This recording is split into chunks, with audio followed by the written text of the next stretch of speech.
کوئٹہ میں شہید القدس سردار قاسم سلیمانی کی شہادت کی چوتھی برسی کے موقع پر خانہ فرہنگ اسلامی جمہوریہ ایران اور جماعت اسلامی بلوچستان کے باہمی اشتراک سے ایک عالمی کانفرنس کا انعقاد بعنوان مذمت کا کلچر، عالمی استکبار پر غلبہ حاصل کرنے کا راز، شدت پسندی سے نپٹنے کے لیے شہید سردار قاسم سلیمان کے کردار کے تناظر سے کانفرنس کا انعقاد کیا گیا۔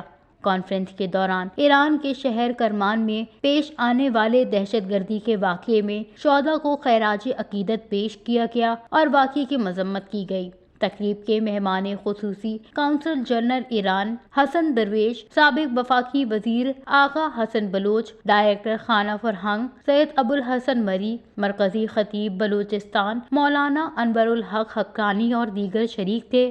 اس موقع پر شرکاء کا خطاب کرتے ہوئے کہنا تھا کہ تمام افراد جو کلمہ پڑھتے ہیں وہ مسلمان ہیں اور کسی مسلمان کا بے گناہ قتل تمام انسانیت کا قتل ہے۔ اسلام ہمیں بھائی چارہ، انسانیت اور میانہ روی کا درس دیتا ہے۔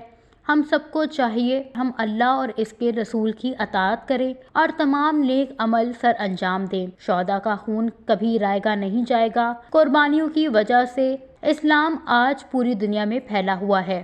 دہشت گردوں کا کسی فرقے یا مذہب سے کوئی تعلق نہیں ہوتا، وہ دہشت گرد ہوتے ہیں۔ قاسم سلیمانی نے شام، عراق، لبنان اور بہت سے ممالک میں اسلام کی مدد اور پیروی کے لیے بہت سے اقدامات کیے ہیں۔